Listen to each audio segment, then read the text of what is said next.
Thank you for joining me for another cup. A jazz sharpening. So in the main message I talked about sharpening the saw, that principle. And it's interesting how that has gone in and out of fashion over the years. First time I heard it, I want to say was the mid-'80s, through the 7 Habits of Highly Effective People. And what I realized at that point was, on the surface, it seems like a great idea. That taking time to restore yourself, to gain perspective, to actually literally sharpen the tools that you're using, your mind, your body, your emotional health, that is time well invested that will produce more than just purely going at it. Hard work, hard work, hard work. So it made sense to me. And if you noticed, it was one of those fundamental habits of the 7.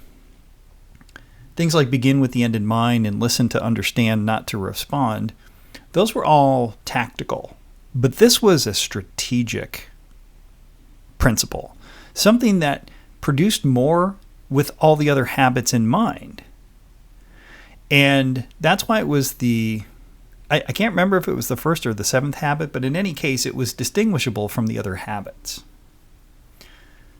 It was worthy of extra attention because, let me ask you this question.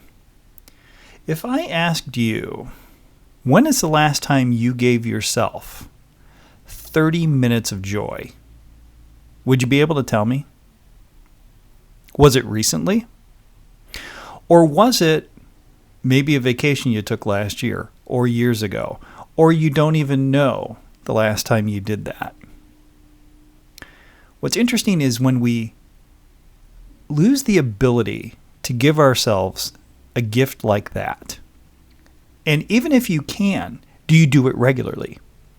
When you lose sensitivity to the world just because you're working over and over and over and over and over the same ground, you start to lose a little bit of acuity and sensitivity to what you're actually doing. And that a step back, sharpening, so to speak.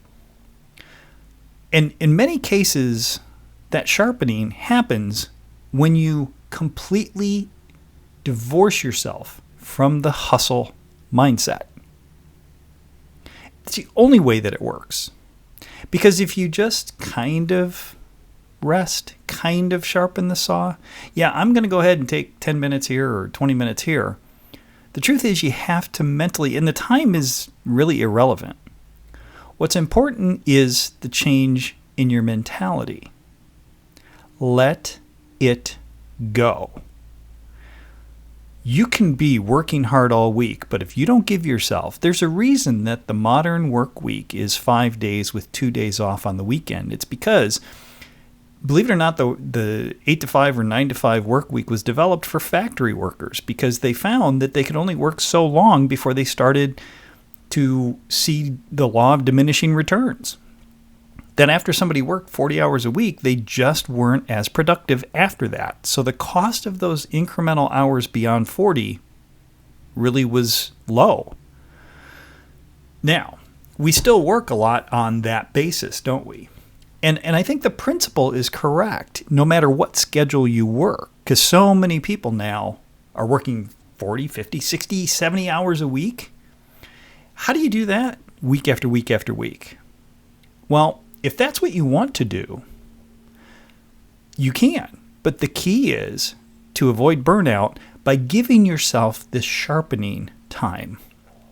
It can range from just rest and relaxation to renewing and improving your skill.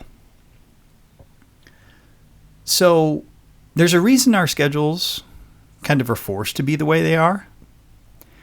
But if you take control of your schedule and you know how you work, maybe you're a morning person, maybe you're more of a night owl, maybe you are flexible based on what you have to get done. But let me go back to my original question. When's the last time you gave yourself 30 minutes of joy? Because the activities that bring you fulfillment and joy and happiness, those are the things that help to sharpen your saw. And if you don't invest in them regularly, then when you go back to hustle, your hustle won't be as hustling, if you will, as it normally is. So truly sharpening the saw helps you to come back more effective, more efficient, and more productive. So the question of how do I stop and smell the roses? How do I look out the window for a little bit? How do I stop working and working and working? Well, it's simple. It's not easy, but it is simple. The idea is unplug and give your mind a chance to leave that behind. Sometimes it's very hard to leave our minds empty. That's why some people have a struggle with meditation, because the thoughts never stop. So what do if you want to sharpen your saw, but your mind is continually running through all the challenges and opportunities and problems and all the things you want to do, which is great. That's a performance mentality, and I applaud anyone that has that. But I also think that it's important, especially in this day and age with the inundation of social media, with the 24-hour news cycle, that we find a way to bring ourselves joy on a regular basis. And when you do that, and again, I guess what I'm saying is, how do you do it? You understand the value. That if you're really hustling, and the reason you're hustling is because you want to get things done and you want to perform and you want to be effective and efficient and you want to excel, the easiest way to do that is to take this time to sharpen your saw.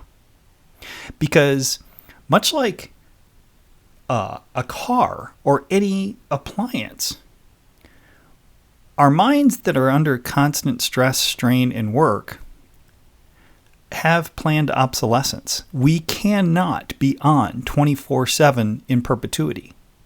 It's just not the way we're wired. But if we give ourselves a chance to recoup, to regenerate, to reinvest, to gain perspective, maybe even just to take a breath. When's the last time you did that consciously, huh? So find a way to bring yourself this week 30 minutes of joy and see what that does for your work life and the rest of your life for that matter. I thank you for joining me for another cup and discussing a sharpening of your saw